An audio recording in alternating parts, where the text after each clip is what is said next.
We actually get to sleep tomorrow. Does anyone remember what it's like to sleep anymore? I can't.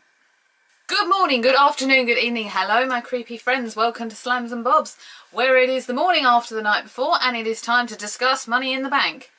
I have huge dark circles. I can't believe it's finally over. 6 weeks of pay-per-views every 2 weeks, and then they've just announced that apparently TNA is going to be on Challenge in 2 weeks' time. I'm going to have to watch that one, aren't I? I've kind of been out of the loop with TNA for quite a while, but when it's put on TV like that, I'm going to have to at least stay out for a couple of hours, if not just to open the PWR chat room. Starting off with R-Truth versus Wade Barrett. I legit thought that was some sort of clock ringing then. It was clearly some sort of tool being dropped outside. I legit don't know what they want from R-Truth. What are they doing to Barrett? I don't get it. I don't know what they want to do with R-Truth in the long run. I mean, he's a good competitor. He's entertaining to watch and he'll do this, that and the other. But what are they ultimately gonna do? King Barrett, what the hell were you wearing, my friend? What were you wearing? Oh, Game of Thrones called. They want the costume back for next season. WWE, thank you. You honoured Dusty Rhodes the exact way I wanted you to last night. I understand and respect the fact that you are not going to stop an entire pay-per-view. That's fine. But you did the two main things I wanted. You did the 10-bell toll at the start of the show, and you had a video package that left poor Renee Young in tears. Darling, you are a true fan of this sport, and I have so much respect for you for losing it live on air. Corey Graves, before the show even started, when they even mentioned the name, choked up, bless his heart. I love you too, my friend. Even Steen, after the video promo first aired, we was trying to cut that promo with the questions, the Twitter questions, was, you could tell he was like that close, that close. Seeing everyone on the stage showed just what an impact Dusty had on that whole locker room. Men, women were in tears. Everyone was on their feet. I'm not going to sit here and say I followed every element of Dusty's career. I haven't. The fact is, he's probably my nan's generation, and my nan, bless her heart, God rest her soul, she was a huge fan up until the day she died. Hulk Hogan was her favourite, but if she was alive today, we'd probably be talking about Dusty. I can't sit here and say I've seen all of his matches. I can't sit here and say I know everything he'd ever done in his career. What I respect of the man is the legend, and it's such a blow to lose this guy. I mentioned it in the pre-show, and it's the tragedy of the way he's gone to. It was so sudden, so quick, and God, I'm thinking of that family. Big respect to everyone, and I know they're doing something after Raw tonight, but again, I expect them to do something during Raw too. We'll find out, I guess. How I did that without tearing up. I'm quite surprised at myself. So we had the Money in the Bank ladder match to start off with. This consisted of Orton, Kane, Ziggles, Kofi, Gingy and Roman Reigns. 7's quite an odd number to have. As shown when the match started, 2 people, all 3 people split into 2s, and Kofi went outside the ring. I was expecting the likes of, oh, Neville as well. Sorry, I forgot Neville. How can I forget my countryman? Punish me! Punish me! I expected Neville and Kofi and Ziggles to have the big, crazy spots in this match, and I wasn't wrong. The match didn't disappoint. Kofi gets smacked with a ladder, then twice with Neville's body. That had to hurt, right? Neville jumps from the rope to the ladder, and then you get this cool-ass RKO off the ladder with Randy Orton. I know Steve Ozzy's going to make something of that, aren't you, my friend? I think at one point, Neville might have accidentally chopped Sheamus's gentleman's area, because he kind of rolled over and was like, oh! I have no idea what this feels like. I just know that when I see ladders hitting people, I go, ooh, ooh, ooh. I do respond to that much pain. New Day just had to stick their oars in, didn't they? So Bray Wyatt interrupts and knocks Roman Reigns off a ladder, therefore ruining his chance of getting the briefcase. And he did it in bright, hot pink trousers. They were this colour. This colour. The white was terrible. We're sort of all reliving the Maria Menounos bum moment from a few WrestleManias ago. But pink. No disrespect Bret Hart or Chris Travis, but pink on a bright guy like Bray Wyatt, I ain't sure about that one. Point is, that's set up now for SummerSlam. We've got absolutely no motive for it whatsoever. But it did mean that the idea of Roman doing a heel turn on Dean Ambrose that night was out the water, because you're not going to have Bray Wyatt knock that off and then Roman do a heel turn, because it would be completely meaningless. Dean Ambrose would want to go after Roman Reigns and it would all be up in the air. It would be pointless. Sheamus won. I'm not quite sure how I feel about that. I'm still on the fence with the whole thing. When Pac was nearly there, I was sitting there on my bed going, I'm legit going to mark out if you win. I will legit mark out if you win. If you win, I'm going to go crazy. And of course it didn't.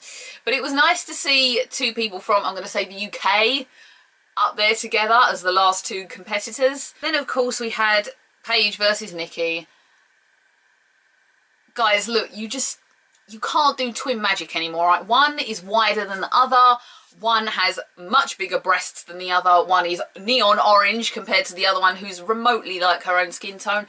One's got dark hair. One's got the worst sewn-in wig I've ever seen on a woman. At least when you first came in, you looked identical, and I could say, oh, okay, that works, yeah. But now, no. It's just bad, and it's just another way of the WWE trying to shove these twins down our throats. You know that Nikki won. I don't agree with it. It was a stupid end. Although it was a better match than last one, I have to say. Did anyone else notice Nikki rip out a load of Paige's hair extensions? Bless her heart. I do hope those weren't sewn in, because that's probably hurt like hell if that did. The twins are just annoying, WWE. Just stop it. I was sitting there going, if Paige wins and all the other divas come down, could they just stand there and then go, we quit? How amazing would that be? We just would have been like, yeah! Anyone who's actually seen me comment anywhere at all on the internet about my opinions towards the Bella twins, yes, you are entitled to like who you like. That's fine. But I will endeavour to help you see the error of your ways. I will do whatever it takes to make you see sense and realise that they're both goddamn bloody awful. Whenever I see someone less fortunate than I, my tender heart tends to start to bleed, and I have to try and help you people realise that these twins are awful. Ryback versus Big Show. Now, I didn't really see a lot of this match because at that time, a spider attacked me. But from what I hear, the crowd booed a lot. It looked slow, it looked kind of boring. And The Miz intervened, cost the match, no one was happy. I think everyone was just happy the match was over. Ryback retained. Simple done. Cena versus Kevin Owens, take 2. Okay, it was a brilliant match. I don't know if it quite compared to the first one 2 weeks ago. I'm not quite sure if they managed to top it. Just my opinion. All I will say is that now they've got one each. There's one each on the scoreboard. Round 3, see you next pay-per-view. Is it just me? Or can anyone else not just sit there and say, when Brock Lesnar comes back, could he not just go up against Kevin Owens? Would that not just be one of the most marvels of fighting ever? New Day versus Primetime Players. This was the point, unfortunately, where I had to take a cat nap because I was shot. You got to understand, I've been awake since 9 AM. By this point, it was 2:30 in the morning. That's like 18, 19 hours. I can't add up, so do correct me if I'm wrong. I was tired. I am very glad to know that the Primetime Players won, because it's about time we got those titles of the New Day. Regardless of how much we hate the New Day, their heel persona is working because we hate them so much. It's brilliant. I like Consequences Creed on the mic, Xavier Woods, sorry. Love it. I'm glad again that they're building the tag division properly. We finally got a tag division we can actually invest in now. I'm happy with that. From what I know, it was a good match. I just want tag team turmoil. I always want tag team turmoil. Let's have like TLC at SummerSlam with loads of tag teams. That would be wonderful, wouldn't it? Does anyone else agree? What do you mean I'm on my own? Dean Ambrose versus Seth Rollins. As you know, my expectations going into this were high, although I didn't voice them because I entirely forgot that the blooming thing was a ladder match on the pre-show. Duh! I think we were a little preoccupied on that Thursday, right? Started out just a little bit slow. I expected it to be a bit more fast-paced due to the natures of their wrestling styles. However, when Rollins started bringing in chairs and things started moving, it started to get more exciting. It was kind of like start off slow and woo! Up it goes. Ha! So many good spots in that match. Dean Ambrose got thrown into a ladder and chairs, powerbombed 3 times up and down the outside of the ring. I love the fact that they were telling the story where Ambrose just would not quit. That was kind of that was a good move. Every time Seth Rollins beat him down, he just got back up and was like, no, no, no. I'm okay with the fact that Seth got a clean-ish win, but obviously I would hope that they're going to do a little bit more on their rivalry front. I would like to see more. Obviously we're not going to have Shield versus Shield versus Shield, because clearly Bray Wyatt is going to be going into some sort of feud with Roman Reigns. That only leaves Dean Ambrose and Seth Rollins, and also Randy Orton, and I don't know what they're going to do with Kane. Just change Kane! Ah! All in all, it was a good show. I'm just tired now, and I just need WWE to stop doing pay-per-views. Just don't announce any special events in the next 4 weeks. Just please let me rest. That was the Simons and Bob's post-show for Money in the Bank 2015. I relatively enjoyed the show. I hope you did too. Do tell me what you think any way you want. Do follow Instagram if you want. I'm setting up Twitter. I will be back soon with more stuff to talk about. Various different things. I haven't decided what I'm going to talk about yet. That's the beauty of this show. Thank you for being here, everyone, and I will see you again. Goodbye.